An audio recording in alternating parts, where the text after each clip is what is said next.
Awesome. Hi, everyone. Hi. Hey, so welcome to Ethereum DApp Development 101, Part 2. We are going to be talking about tokens today, and then we'll be, raise your hands, how many were here for Part 1? Okay, all right, come on. So the tools that we used in Part 1 we'll be using in Part 2. So we'll be continuing on, and for those of you who have just come, we'll try to get you up to speed. You guys have Node installed? Truffle installed? Okay. Okay, cool. So about me. So I actually wrote my first line of code in 2015. I was in finance and accounting before that. And yeah, switched into tech. So now it's 2019, almost 2020. It's been 5 years. And I'm doing smart contract development. So it just goes to show that there's a lot you can do in 5 years. And you guys have an early start.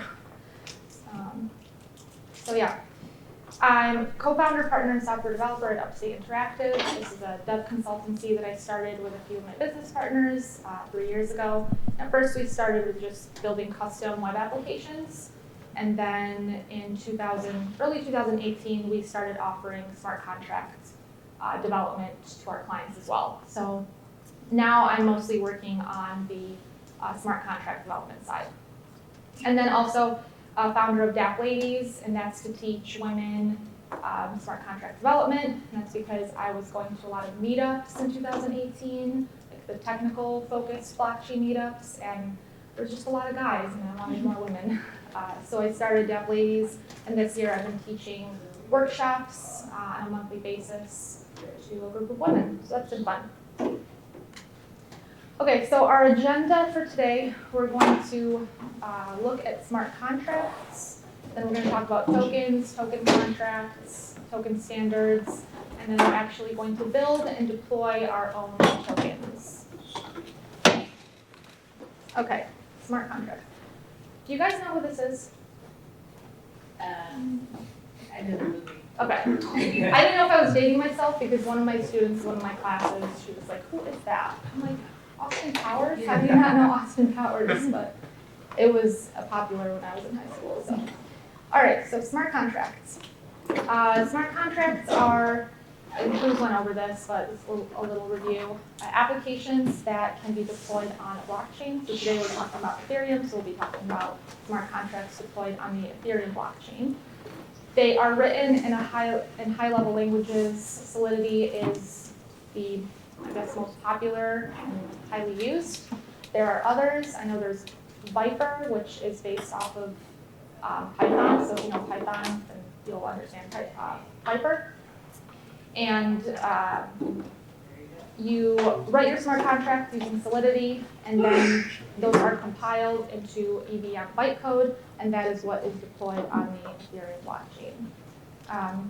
Solidity is an object-oriented programming language, and it's influenced by C++, Python, and JavaScript. And it was written in a way that's easy to learn for programmers. So like I said, I just got into tech 5 years ago.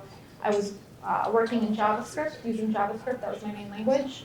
And so learning Solidity wasn't too bad. Like, it's understandable. It looks kind of similar in a way. And then I learned a lot more about object-oriented programming, which is cool. So smart contracts. This is just, I'm going to go through some of the code that you would use to build a smart contract, not all of it. But I want to give you guys some context before we start looking at the token codes. So smart contracts, the code is encapsulated in contracts. So you'll see right here. Oh, I guess yep. So all of your code will be in this contract object, and then you name your contract. All the variables and functions belong to that contract. And then state variables are permanently stored in contract storage. So that means all of these variables here are stored actually stored on the blockchain.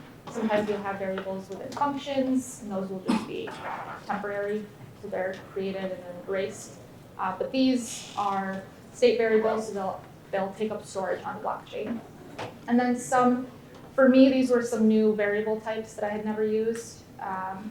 Maybe in other languages, I think they do exist, like UINs. But so UN256, that's an unsigned integer.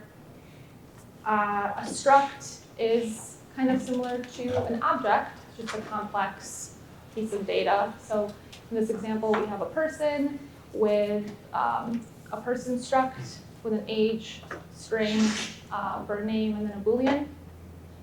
Then we also have an address state variable, and that is, so the Ethereum address that you have, that would be stored in an address variable. And users and other smart contracts both have addresses, so that's just an example. And then there's Booleans, pretty common. Mappings, that was a very new variable type to me. I've never worked with mappings. So mappings is a way of storing organized data in Solidity, and it's essentially a key value store for storing and looking up data. So here we have some examples. This is a mapping that's mapping an address to a UIT, and it's called account balance. So an example would be a financial application. You're going to look up that user's account, that their Ethereum address account, and then it's going to map to the balance in that account. The second mapping is an example of a user ID mapped to a username. So the mapping is called user ID to name, and it's mapping a UINT, so that would be the ID, and mapping it to a string, that would be the username. And then the last one, mapping an address to a Boolean. So you could look up if someone voted or not. So you look up their address and whether it's true or false. Okay, switching over to tokens. Tokens are programmable assets that are built on top of the blockchain, and they're usually a representation of something. So some examples are stores of values. So money, a token can represent money. They can represent a physical object, such as a car or a house. I'm sure you guys have all heard about tokenizing physical things in the world. It could be a service, shares in a company, or a virtual pet. I'm sure everyone knows about CryptoKitties. Tokens versus ETH. So Cruz talked about this in part 1, but ETH is, so they're different. ETH is the currency that runs the Ethereum blockchain. It's native to the blockchain.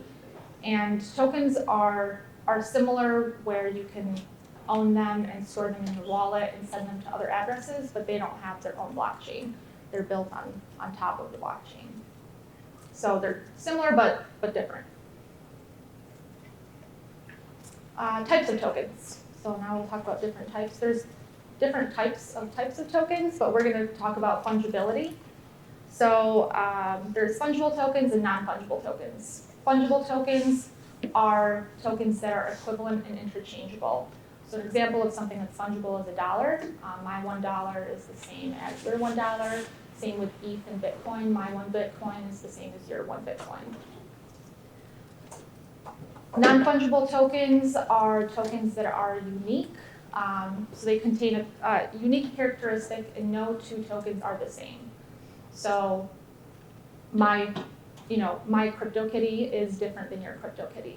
So every non-fungible token has a unique identifier.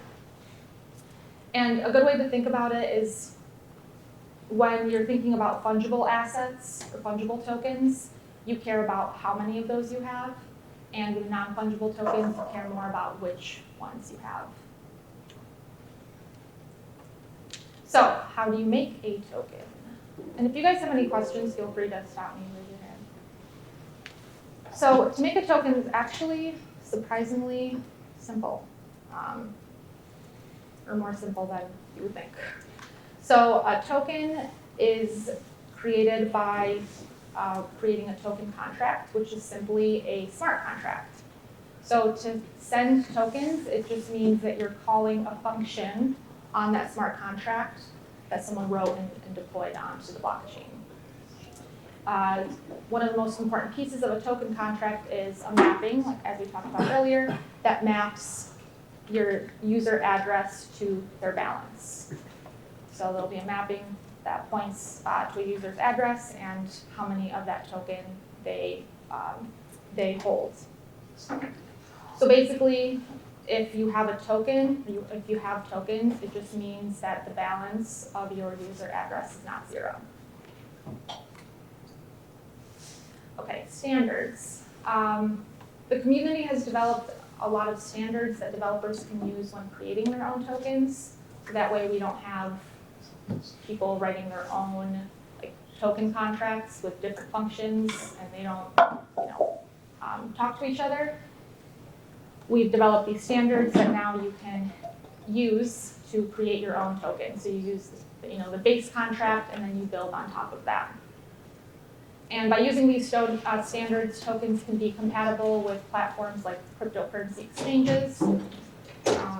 So again, that's so we don't have a bunch of tokens that just token contracts that look different and don't really jive with each other. ERC20 is the standard for fungible tokens, and ERC 721 is the standard for non-fungible tokens. And then here I have a link to OpenZeppelin. Have you guys heard of OpenZeppelin? No. OpenZeppelin is, they basically were the first ones to create a library of these standards. So they have there's just all different kinds of contracts that as smart contract developers, you would use. You would use their contracts, import them into your project, and then build on top of them. So they're very well known. Their code is vetted and audited. So if you start working with smart contracts and start building your own, you'll probably learn about OpenZeppelin and use them within all of your projects.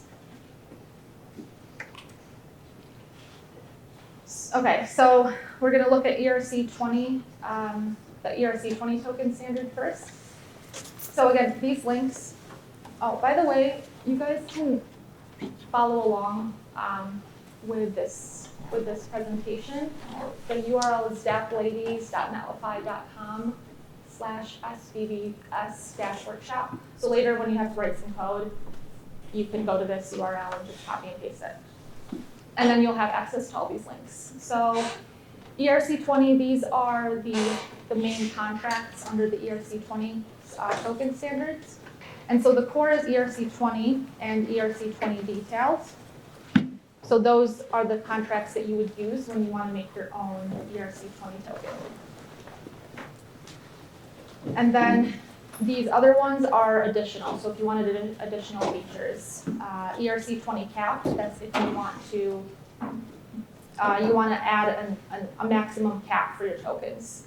So let's say I wanted to make a Kseniya token. I want to make sure there's only 20 million of those tokens created.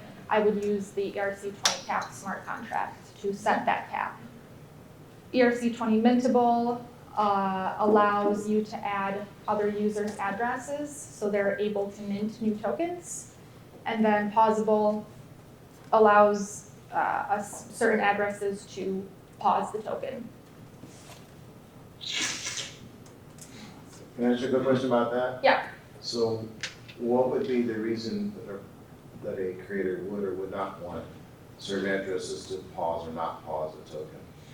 Does it have to do with limiting certain types of access? Yeah. So let's say you have, let's say I wanted to make my own token and I wanted full control. Like, I wouldn't want to give any other addresses the ability to mint new tokens or to pause my token,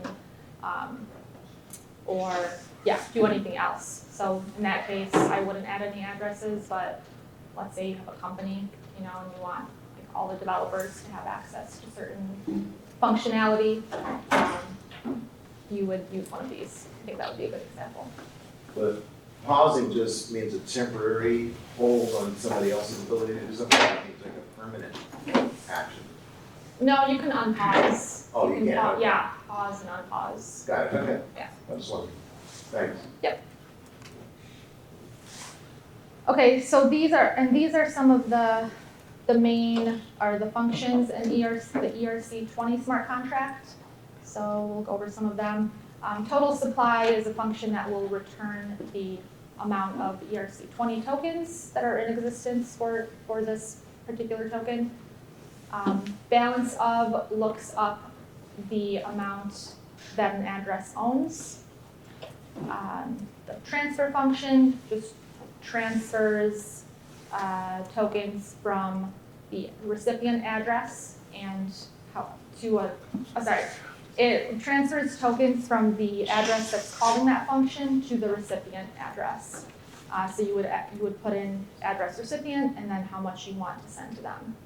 And if I called that function, I would be transferring tokens from my account to the other address's account and the amount that I put into the function.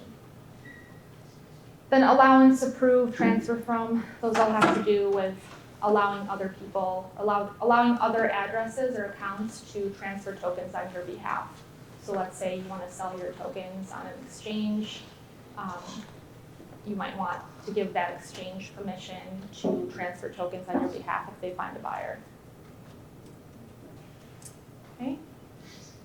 And then this is, so this is like the more detail inside of the ERC-20 contract. And these aren't all of the functions. I just put these in here so we can look through them.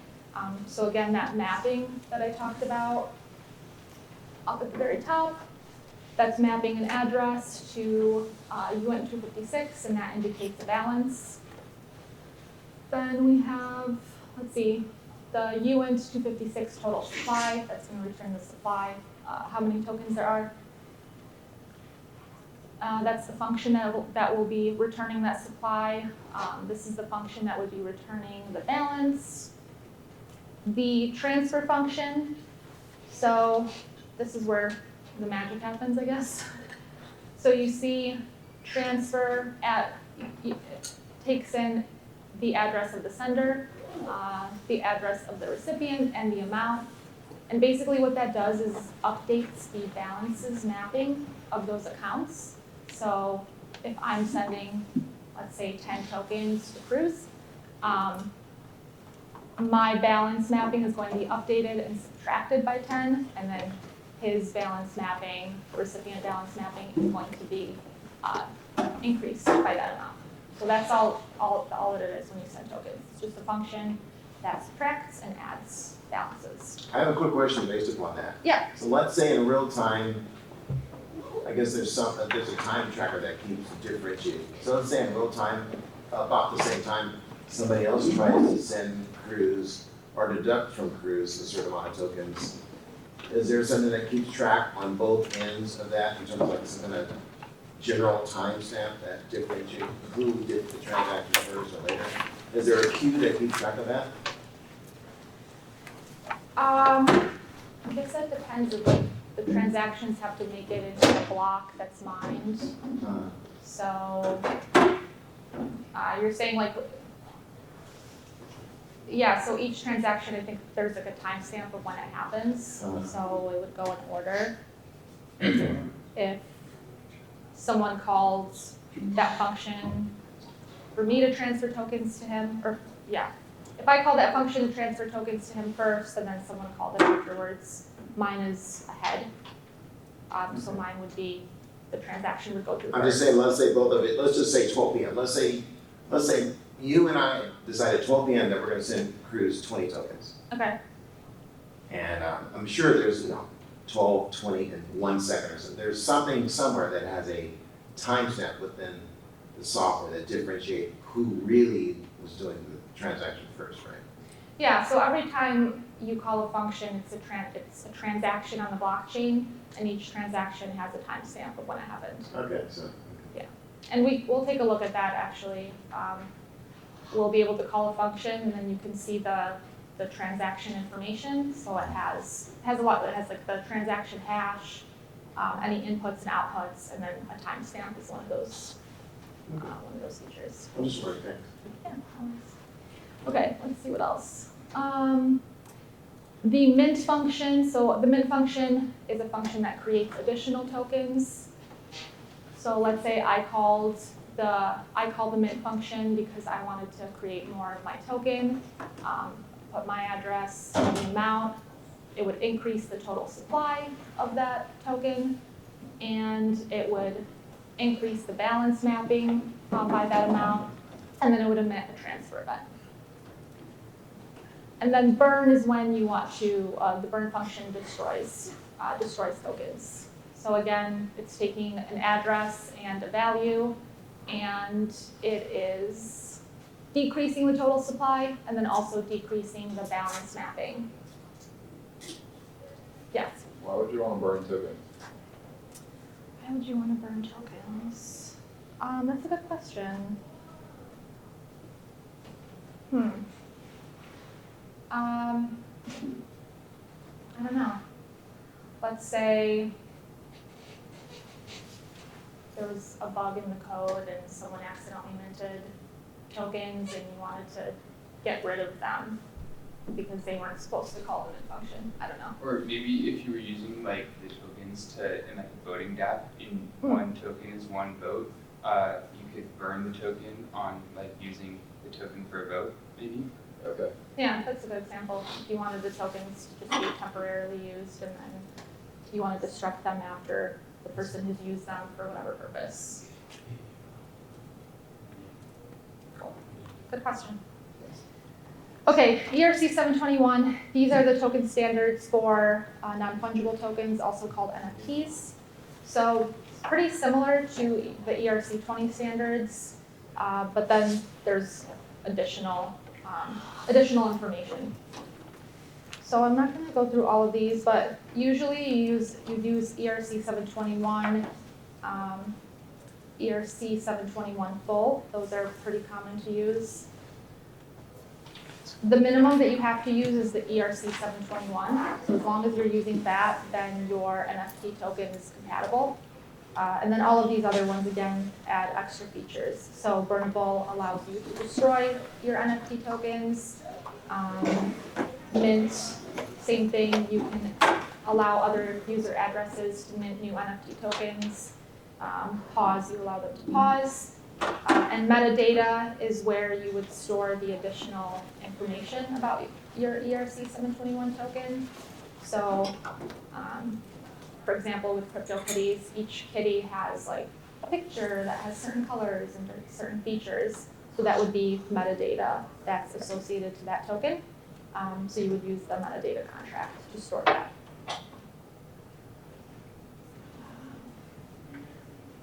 Okay, and then here are some of the functions inside of the ERC 721 contract. So again, pretty similar to ERC 20, you have balance of, which returns the balance of someone's address. So you can own more than one. Obviously, you can own more than one NFT token. So maybe I have 2 CryptoKitties.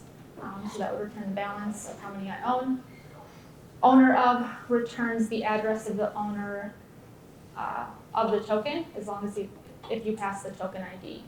So remember, each NFT token has a different something different to distinguish them from each other, and one of them is being a token ID. So each one has a different token ID, and you can look up the address of the user who owns that token ID. Safe transfer from is a big difference with the ERC 721, and that's a safety measure. So that function is basically checking that the address that you're sending to is a smart contract. And it'll throw if it's not a smart contract. So this prevents someone from accidentally sending their NFTs to a smart contract it checks that the smart contract you're sending the NFT to is a compatible smart contract. And that prevents someone from accidentally sending their NFTs to a smart contract that's not compatible, because then they're just stuck there. And that's actually happened in the past. People have sent tokens to smart contracts that are not compatible, and because code is law with the blockchain, those tokens are stuck in those uncompatible smart contracts. So again, transferring from an address to an address, and in this case, which token ID, so which NFT token do we want to transfer, and then approve, get approved, that all has to do with giving other addresses the ability to transfer those tokens on your behalf. And looking at some code, I'm just moving. Sorry, my 2 screens are a little different. So we have a mapping that's mapping the token ID to user address. Let's see what else. the owned tokens count is a mapping of an address and a counter. I'm actually not sure about that one. Balance of is returning the balance of a user. Owner of we talked about, it takes in a token ID, and then it returns the address of the person that owns it. Again, we have a mint function, so that's when you are creating a new NFT. It takes in an address and a token ID. And so how many of you don't have Truffle installed? Okay. Okay. You can, all right, just follow along with this and I'll tell you. Basically, you can make a directory and then cd inside of that directory and then npm install -g truffle. So let's all first make a directory called Token Workshop. I'm going to call mine something else because I already have one. Workshop 2.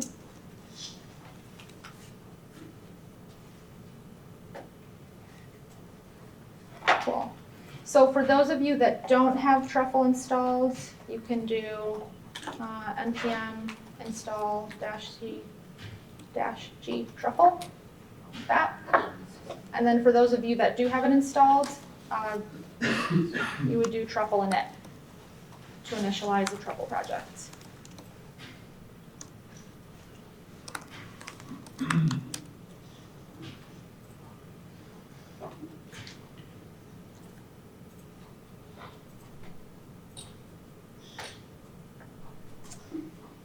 And then, has everyone got that? Cool. And so we're actually going to install the Open Zeppelin contracts because we're going to use the standards to build our own tokens. So you'll npm init. And just you can hit through everything. And then npm install Open Zeppelin contracts.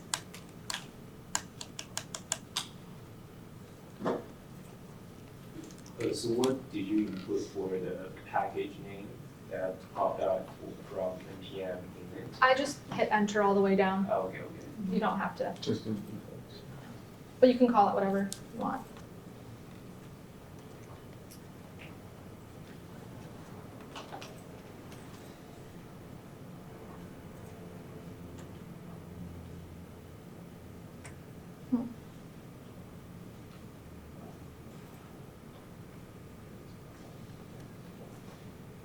Okay, so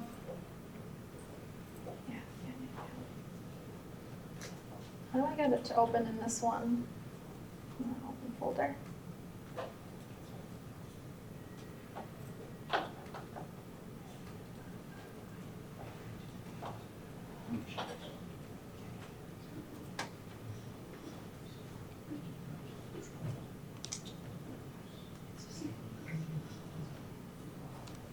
Cool. So once you init and install, just open that folder so we can see all the files in there. Is everyone there? No.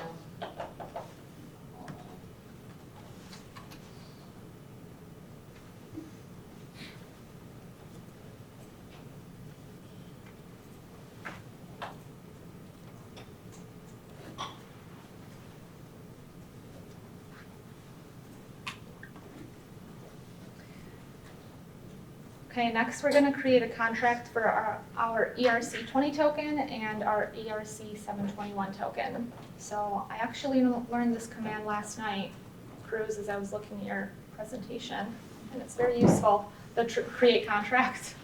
I just always manually do it. So Truffle create contract. We'll start with the ERC20 token, and I'm calling it the Santa Barbara token. So SB token.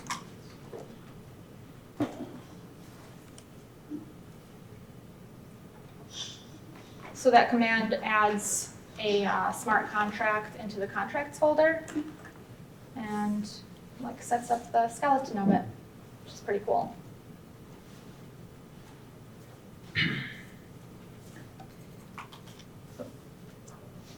And then we'll also just go ahead and set up our ERC 721 token, which I called the animal token because I've created an animal token before.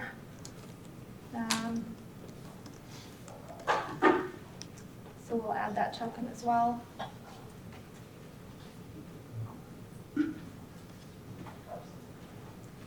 And so in the smart contract, each smart contract has this pragma solidity. This is where you define the solidity version. So we're using version 5 and any solidity version 5.0 and above. And then again, everything will go inside of this contract object. And there's a constructor function. That's a function that's called once at deployment. Cool.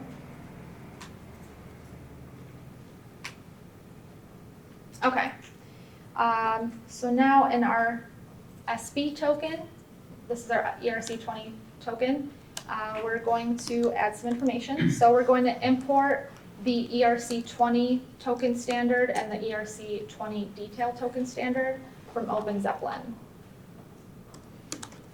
So smart contracts, Solidity works with inheritance. So we're going to inherit these contracts so then we can use the functions in them and build on top of it. So this is probably when the link is useful because you can just copy and paste. How do I get on that slide? So it's dapladies.netlify.com/SBBS-workshop. And then if you hit enter, then you can go to, it's page 23. Or slide 23.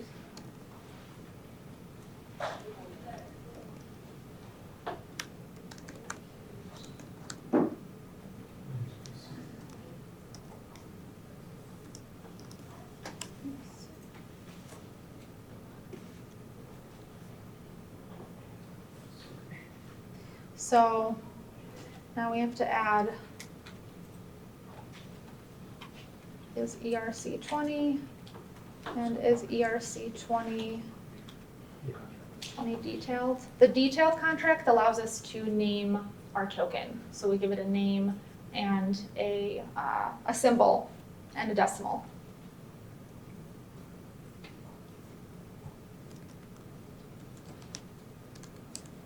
And then our constructor function.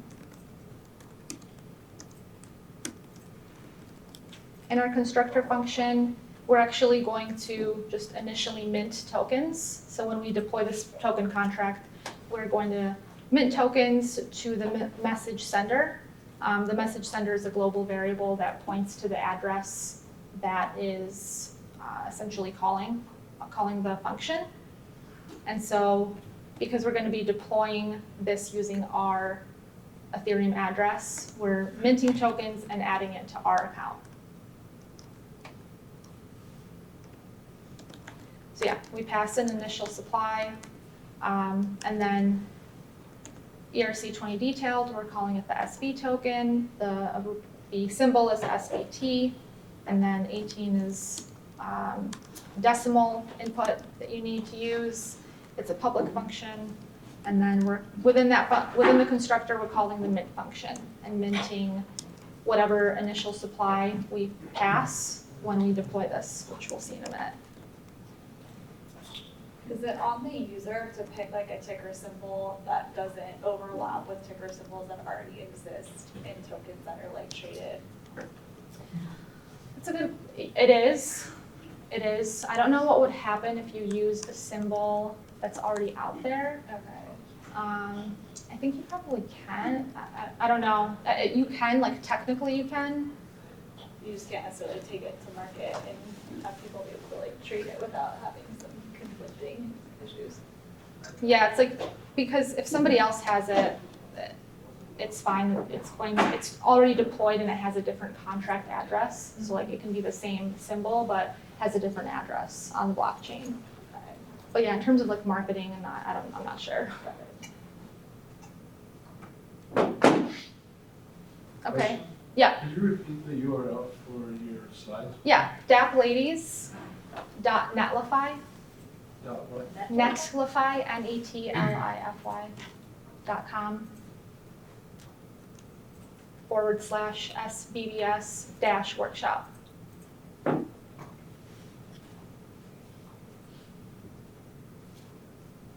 Yes, What's the function of the decimal and the ERC20 detailed?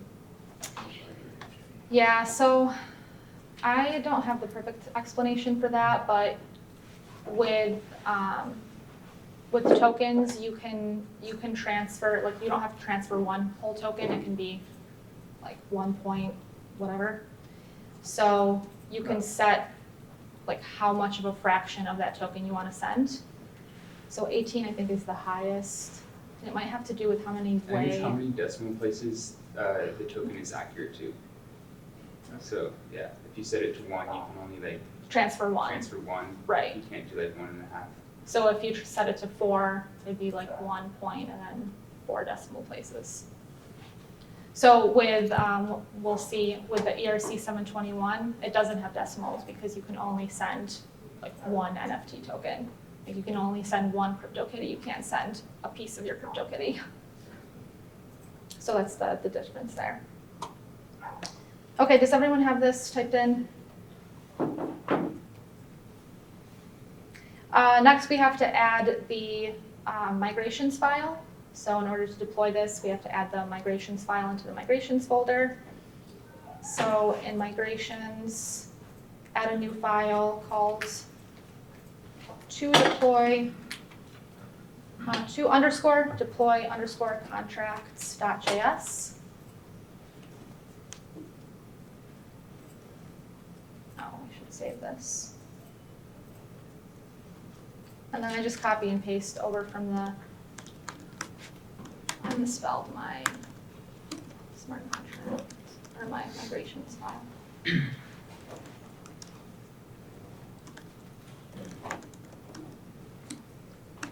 And then we want to require our smart contract called, mine is SB token. SB token, SB token. So here is where you would input any arguments that you have added to your constructor function. So if your constructor function doesn't have any, doesn't take any arguments, you would just put the title of your smart contract or the name of your smart contract. But because our smart contract constructor function expects a uint for the initial supply, we're going to pass that here. So you would just do comma and then the amount. So I'm going to mint 1,000 tokens.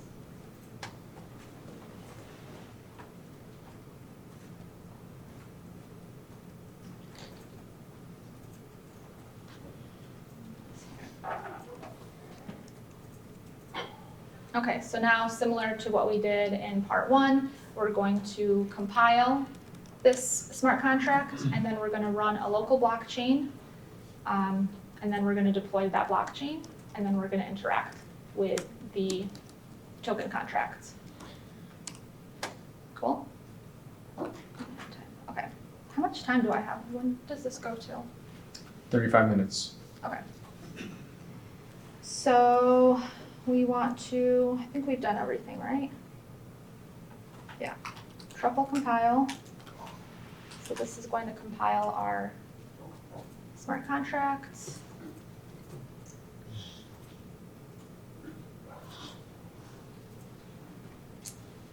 And then we're going to run Truffle develop.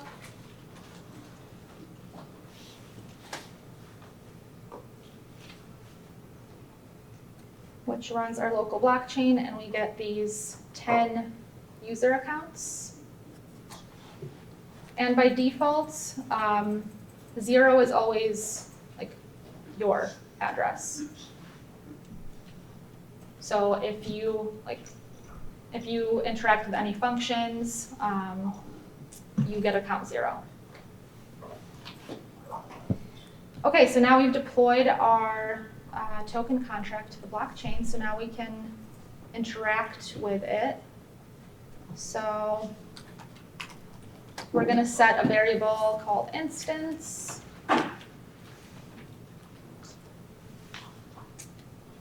To our deployed token contract. So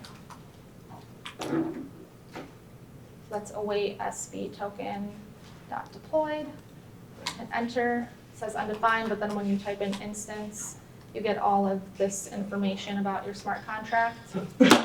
And you'll see all of these. The ABI shows all of the methods that are available to us. And so we only wrote, we only have the constructor function that we wrote, but because we've inherited the ERC20 contract and the ERC20 detailed contract, we have access to all those functions.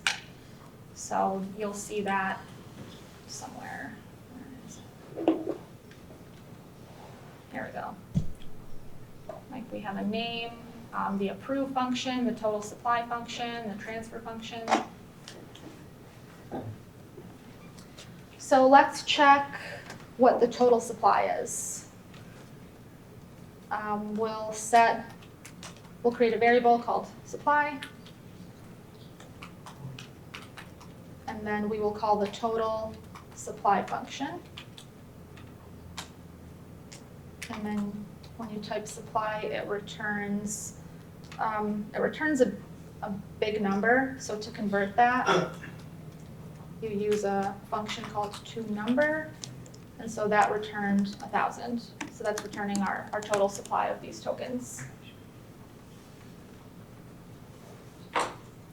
And then we can test the balance of function to return the balance of whatever account address we pass to that function. So let's. Once it's already been deployed, how difficult is it to adjust the supply? The total supply? So you would just mint, you could mint new functions. Okay, within the same contract? Yes. Okay. Yeah. Yeah, so there is, yeah, if you'll see, is there a mint function?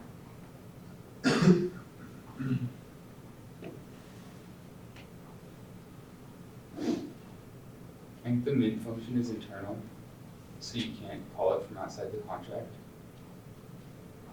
Right, so, So you'd have to write a new function and make it external. let's take a look at that actually. I'm just trying to, I don't think you need to import the mintable contract to be able to mint. So, contracts, tokens, ERC20, can you guys see this? Yeah. So total supply, transfer, approve, mint. Yeah, so mint is an internal function, but what calls mint in here?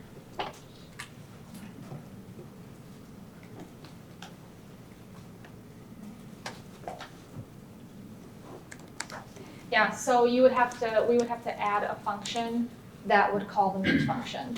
Okay. Like we did, right? We did that in our constructor. We just minted 1,000. So if we wanted the ability to mint more, we would add a function in here, like function mint, and then we would call the internal mint function. Pass amount, whatever the mint. What does this take? Address, account, and amount. So when you initially mint, like, do you mint it like just within the account or to an address? Like who possesses the tokens? You can set it up however you want. So in our example, we're minting and we're minting it to our own personal, like the message sender. So, and that's the address that's deploying the contract. Mm-hmm. So we're deploying the contract, so we're minting 1,000, whatever we passed in, and adding it to our address. Okay. So So those tokens wouldn't be possessed by the contract per se. right, they're possessed by, they're mapped to our user address. Mm-hmm. The token, the contract, like keeps track of all that information. So the Can you have the contract, contract itself having tokens internally without any external addresses?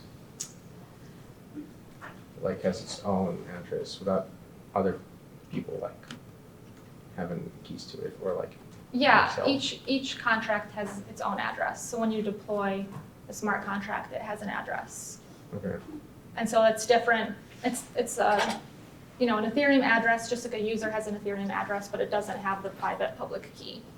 It has the code, whereas a user address has a private public key. Okay. Okay. So yeah, you can, like, there's a lot of flexibility with how you want to structure your ERC20 tokens. Like I said in our example, we're minting an initial supply and putting it into our address. We don't have to add this in here. We could have it be in a separate function like I'm writing here, and allow us to call it after we've deployed it. But in this example, we're just minting when we deploy.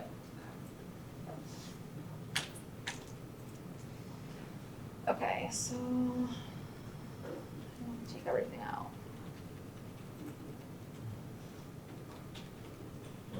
Cool. What else do we want to check?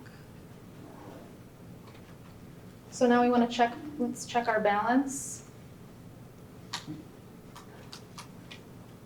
So I'm calling the balance up function and passing in account 0, which is my user address.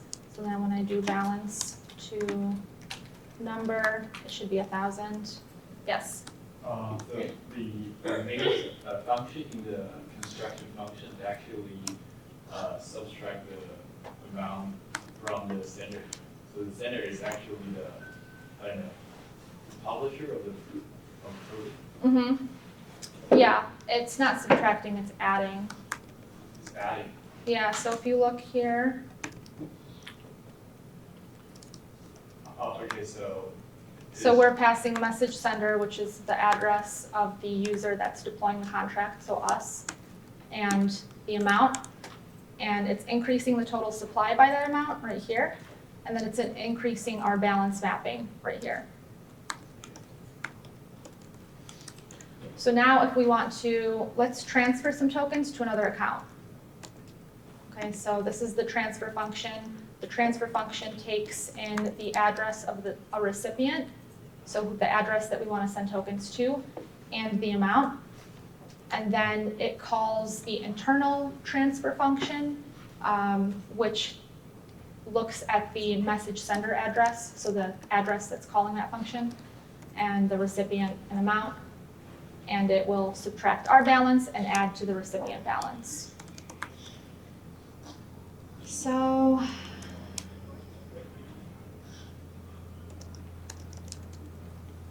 you guys can see that? Yep. So we're calling the transfer function, and we want to send it to account 1. So remember when we run our test blockchain, we get those 10 test accounts. So we want to send to account 1, and we want to send 10. And you can indicate who it's from. We don't actually need to put that in because it'll just come from the account 0. But it's fine, we can leave it in there. Okay. So we called the transfer function. This is the transaction receipt information. So this has information that, I'm sorry, I don't know your name, sir, but you were asking about the timestamp. This has information. Yes. Yeah, so this has all the information for that transaction. Okay. It has the transaction hash, and then, the transaction hash, and then the receipt has some information, transaction hash, the block that the transaction went into, who the call is coming from, who it's going to, and So it says like block number 5.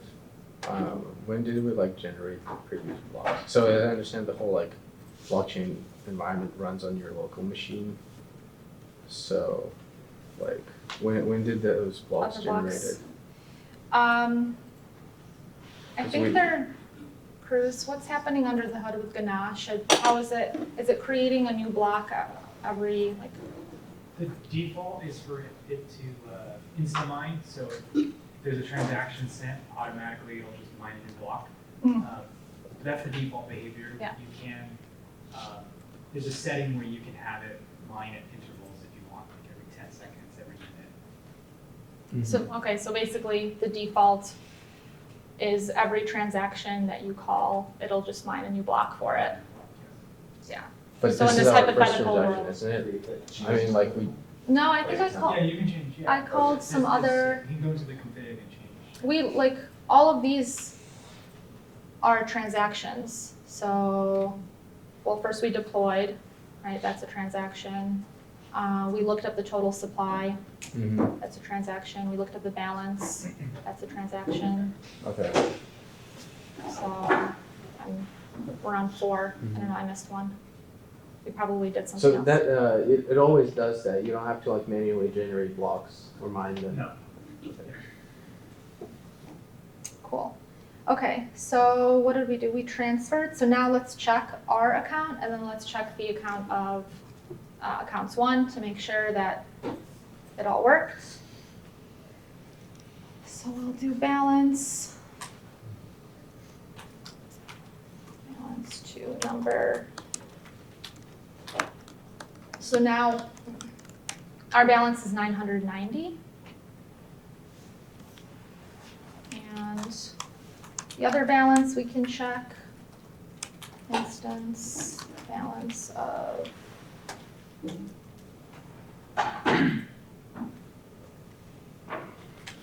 accounts 1, and that should be 10. To number. Cool. Cool, right?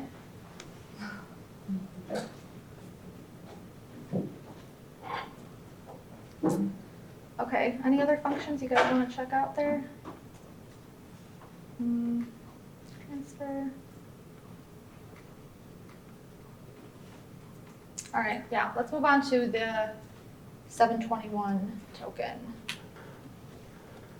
So we've already created any other questions before I go on to the 721? No? Okay. So we already created the smart contract for it, animal token. So we can copy all of this code. And add it to the animal token contract.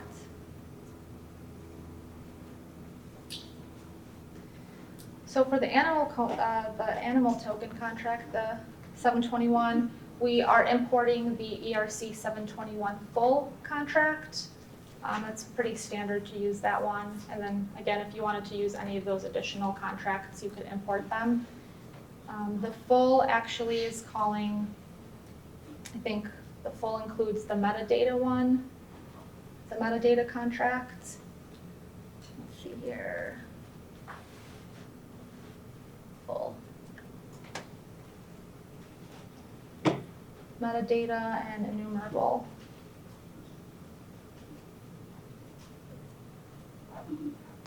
And then we're also importing the counters smart contract that just allows us to create it just provides us with a counter. So we'll use that to create a new token ID every time we generate a new NFT, a new token. And just to make sure I'm understanding, that's part of the mintable function? Is that inside mintable that you're talking about that? Yeah, so we will be using the mint function within our function that we're writing. So we're going to write, so again, there's an internal mint function Right. that you can use. You just have to call it with your own function. So we're importing, right, we're importing the smart contract. There's a mint function that we can use. And so we'll be calling that mint function to create our tokens. The mintable contract, so I showed you guys there's the ERC20 mintable and ERC721 mintable. That contract is just, has functionality built into it that allows you to give other addresses the ability to mint this token for the smart contract. Okay. Otherwise, it's just probably the only owner can mint. Just to make sure I'm understanding though, can you create a smart contract without making use of the mint function? Or would that be a mute point pretty much? Yeah, that would be a mute point, Okay, because then you wouldn't, yeah. right, because you have to have something to make a smart contract. Right, for, minting, the internal mint function is what you use to create tokens, to like create more tokens. And that's what this So yeah, you could document deploy a contract, a smart contract that's inheriting, you know, the ERC20 and ERC721, and then, but then if you don't use the mint function, then it's just like deployed and you can't create any tokens within Got that. it, okay. Yeah. Why there is a wavy line under the import? Yeah, I don't know. It says file import callback not supported. It says that, but it works, so I'm not actually sure. Do you know why this happens? It's probably probably the plugin, or one of the plugins you have installed, it's like a Solidity compiler specific error. And, like, Truffle has a workaround to not worry about. Yeah, I just ignore it because I know that it works. Okay, so our animal contract is ERC721 full, so we're inheriting that smart contract. This is just how you write out using the counter functionality. Our constructor function, you'll see it's not accepting anything. And here we're setting the name and the symbol of our ERC721 token. So you'll see here, the ERC721 full expects a name and a symbol. So that's what we're passing in right here.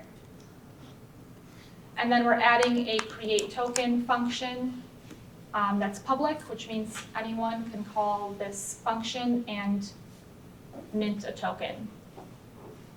The function is accepting an argument called the token URI. So this will be, it'll be like a URL that links to the unique information about our token. So let's say we have like a JSON object deployed somewhere that has all of the information about our CryptoKitty. So we'll pass that URL into the function. We are creating an animal ID, so basically a token ID, and then minting to the message sender. Again, that's the address that's calling the function.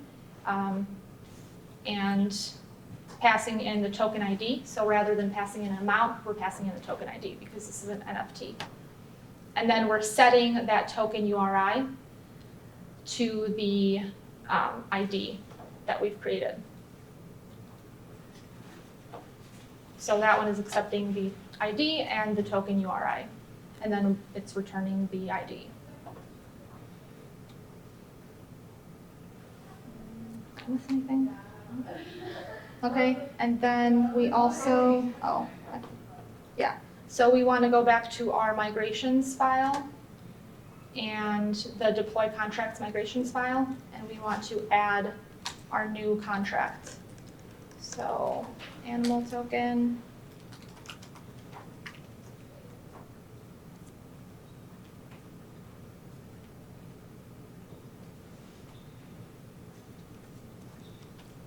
We're going to add another deployer, deploy animal token.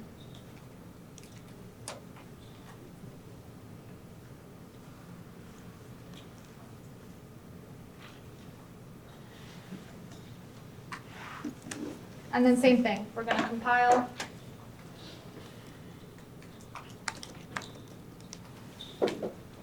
We'll have to, I think this is going to recompile our other token. That's okay.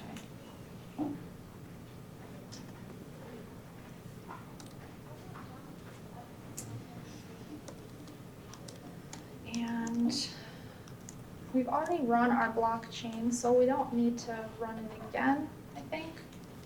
And now we can migrate. Oh, I have to do a command. I cheat, I just delete my build folder.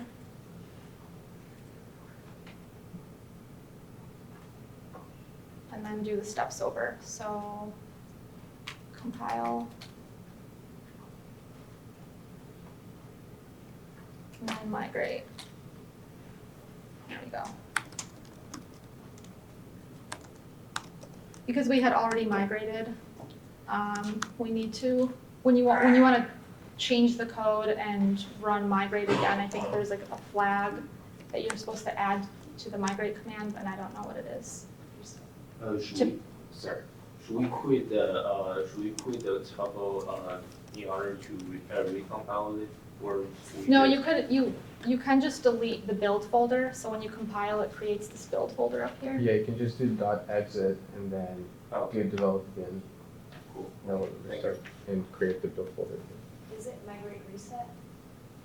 Yeah, Dash, dash, dash, dash, reset. reset. Or you can just do that. So that'll like reset and redo everything.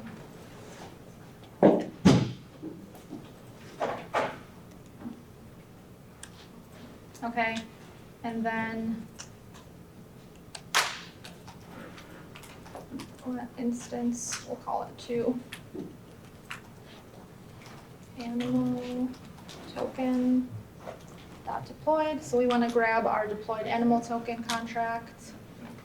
And then instance 2 gives us all the information with that contract. So again, you'll see these are all of the functions and variables that we have available to us. So name, get approved, approved, total supply, and so on. And then let's create a token. Create token. So our create token function is expecting a string for the token URI. So whatever, let's say.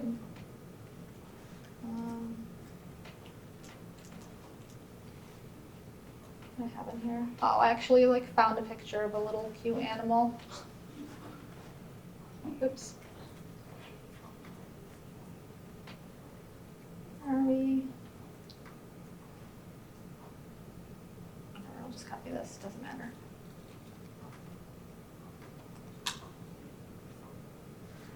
Wait. Oh, instance 2. Instance 2. Create token.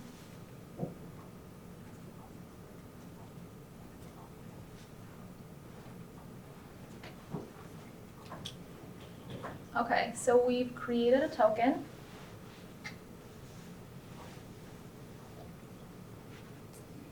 And so owner of, remember the owner of function, that accepts a token ID and that'll return the URI that's associated with that token ID. So owner of, we know we created the first token, so we know our token ID is 1. Oh, sorry, it returns the address of the user that owns that token ID. So owner of returns the address of the token of the user that owns that ID. Oh, here we go. Token URI is the one that returns the URI that we passed.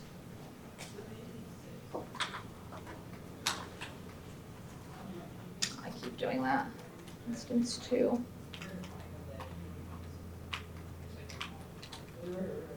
Cool. So it's basically like when you create the token, there's two separate mappings that are set up that are linked. So we're linking the token ID to our user address, and then that token ID is also linked to the token URI. And that holds all of the additional metadata that makes your token unique.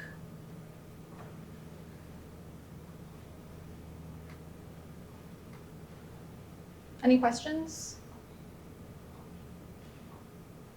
Is there a way you could, I mean, because it's just referencing an image that's static, right? Mhm. I mean, is that always the case with the 721s? Like, that's all I've ever known in them, but is there a way to actually make like a dynamic, like movable, interactive cat or bird or non-fungible token in some way, shape, or form?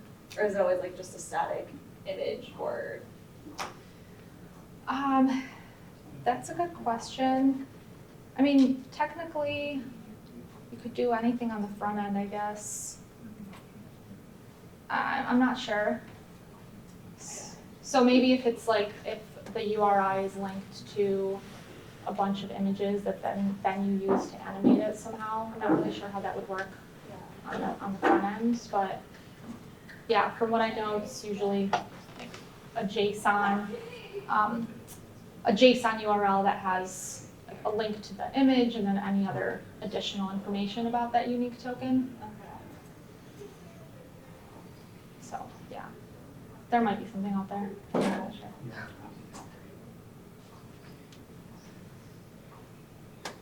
Okay. What does the last line do? Because we have an instance already, and we're creating it from a new URL, the like from user one. Oh yeah, sorry. So that one we can do that. I'm creating another token from a different account. So because the create token in this 721 contract, in our NFT contract, the create token is a public function, so anyone can call that function and mint a new token. So just like with CryptoKitties, right? They want anyone to be able to create a new CryptoKitty. So that would be a public function that anyone could call and mint a new NFT token. Whereas with our other ERC20, we just minted it, we minted 1,000 and added it to our user account. And we might not want other people to mint that token. They're just different types of tokens. So here we're creating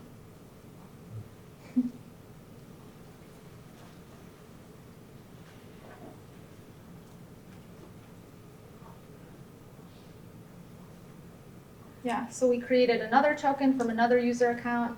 So, we can check the balance of that user account. It'll be 1. Let's check total supply. Wait.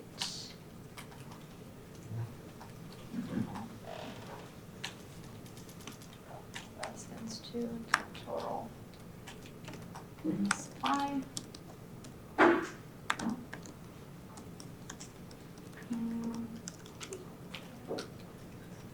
Equals